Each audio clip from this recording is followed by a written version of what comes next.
This is so different than what these drones are normally used for. Like, normally it's all about as fast as you can go, buzzing across the field, and like, so different. I'm Caleb Canner with Aero Ag, based out of Hodgenville, Kentucky. So in Kentucky, it's pretty uniform. We don't have a ton of diversity as far as crops. It's really a corn, soybean rotation. Some guys are going wheat. And so primarily that's what we're doing. We're spraying row crop operations. We do have a lot of pasture ground, but we also get some forestry jobs like what we're doing here today. We spray some residential properties, golf courses, ponds, aquatic stuff. But primarily what we use the drones for in our area is row crop, corn and soybean type applications.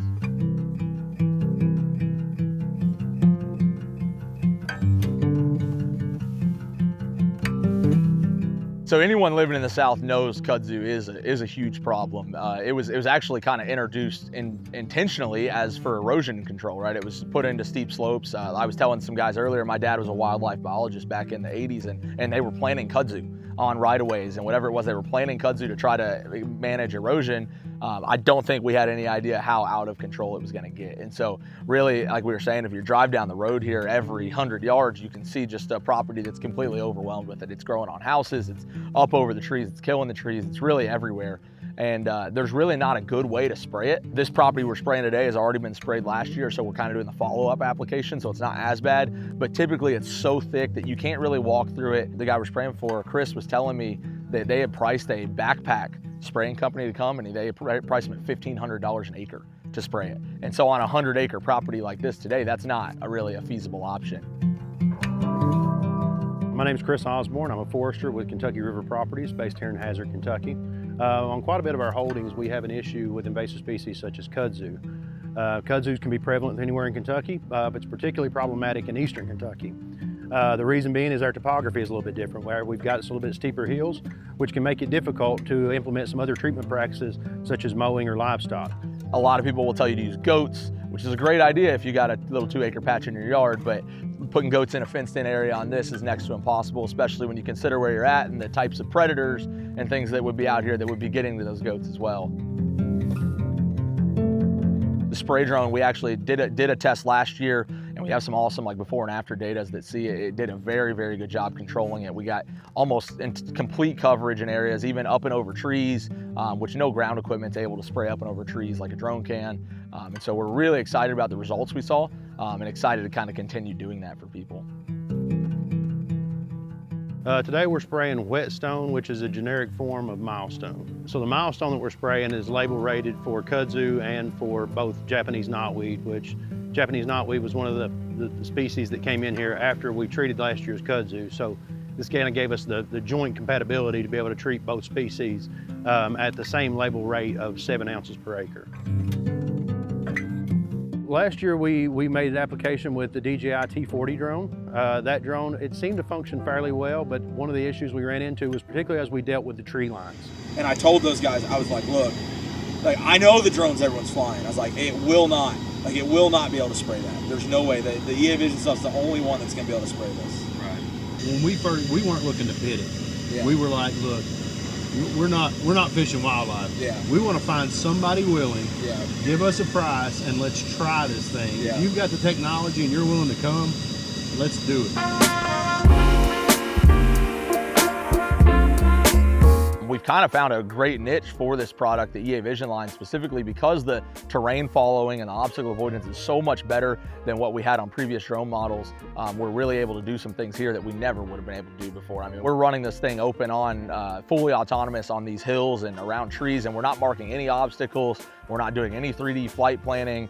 We're literally drawing a perimeter and just clicking go and letting it go up and over those trees and around trees when it has to. And it's doing a very, very good job of it. So far it looks really good. I've been really impressed with how well the obstacle avoidance technology works with this.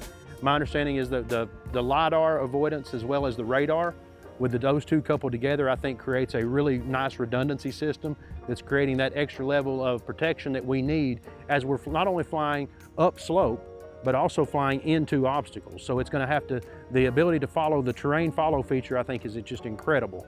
Between the terrain follow and the obstacle avoidance, so far the drone's functioning very well in this topography.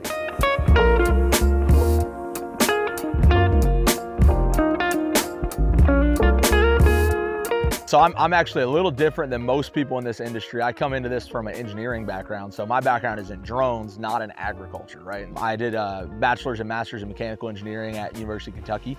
And during that, I worked in a lab we called the Unmanned Systems Lab. So I was designing and building drones from scratch. We were doing turbulence research in the atmosphere at that time. And so I had seen the spray drones. We were in a partnership with our agriculture team there. And so ever since college, I had really kind of seen them, and I just kind of been keeping tabs on it until 2021 is when I actually pulled the trigger and bought my first spray drone. At that time it was a T30. It had just come out, it was brand new, 8-gallon tank, and I thought I was living the life, spraying 20 acres an hour. It was just great, awesome.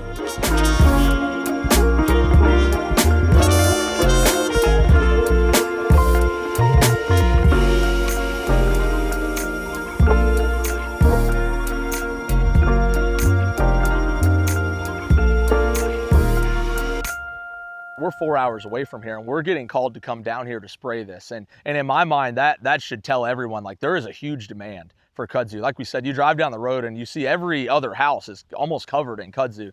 And so this application alone in this part of the state, there's really not a lot of agriculture. We don't have a lot of row crop. There's some pasture, but the terrain is just not viable for people to be putting out large-scale cornfields here. And so the spray drones really haven't made it to this part of the country yet, like this whole Appalachian area, because the large low-hanging fruit demand that everyone saw was corn, was soybeans, was wheat, whatever it may be, and it wasn't kudzu, it wasn't forestry applications. And so it really just hasn't made it here yet, and I'm really excited to see it. Something I'm really looking for is for some local people to step up, purchase this technology. Like I said, we're a dealer. We'd love to help you get started. We have a constant influx of customers that we would love to pass to you, because the distance for us is just so far that we're not quite economical for most private landowners at a small scale to be able to hire us to do this. So I would love to see this technology become a local resource that more people could use and have access to, for sure. I became an Agri-Spray drones dealer in 2022, early 2022. Didn't sell a lot of drones in 22, that being my first year.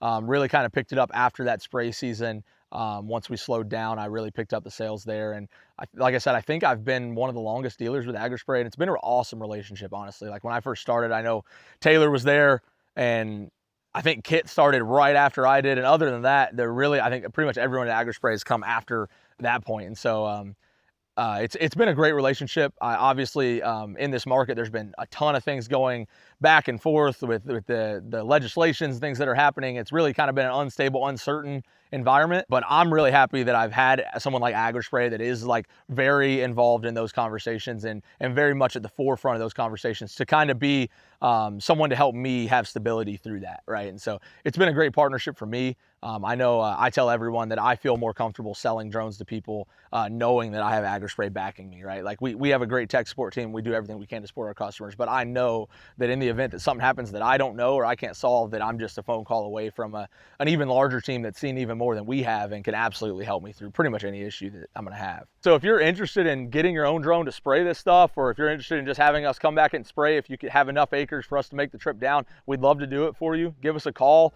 or check us out on Facebook at Aero Ag LLC or our website, which is www.aeroag.us.